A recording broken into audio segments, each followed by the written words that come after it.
Chapter 19. A Community Restored. Nancy began Chapter 19 with a sense of calm she hadn't felt in days. The courthouse proceedings were underway, the rightful heirs had been notified, and Crowley's will was finally being honored. For the first time since the mystery began, River Heights felt lighter, like a town exhaling after holding its breath too long. But Nancy Drew wasn't finished yet. She spent the morning visiting the families once more, not out of duty, but out of genuine affection. Mrs. Hoover greeted her with a warm embrace, her eyes still shining with gratitude. The Abbotts insisted she stay for tea. The Turners showed her the small garden Crowley had once helped them plant, now thriving. Everywhere she went, Nancy felt the ripple of Crowley's kindness and the impact of her own determination. Yet, beneath the joy, Nancy sensed something else, a quiet uncertainty.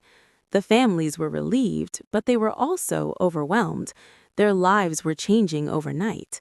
Nancy offered reassurance where she could, reminding them that Crowley had chosen them for a reason. By afternoon, she returned home to find the old clock still resting on her desk.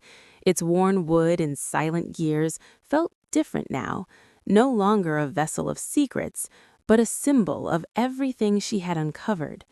She ran her fingers along its frame, imagining Crowley hiding the will inside with careful hands, trusting that someone would one day find it.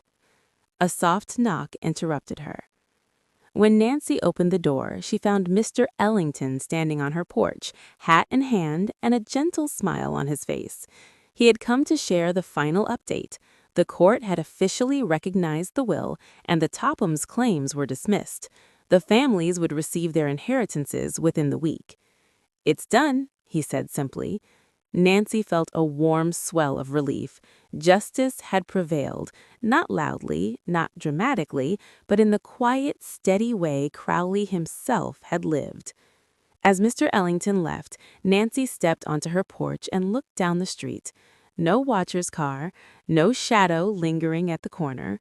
The threat that had once followed her so closely had vanished like mist in the morning sun. The mystery was nearly closed.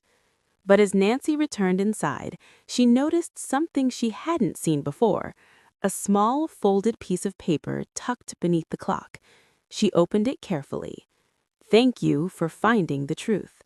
No signature, no clue. Just a final, gentle acknowledgement from someone who had been part of the shadows. Nancy smiled softly. Some mysteries didn't need every thread tied neatly. Some simply needed to be understood. And this one, Crowley's story, his kindness, his legacy, had finally found its rightful ending.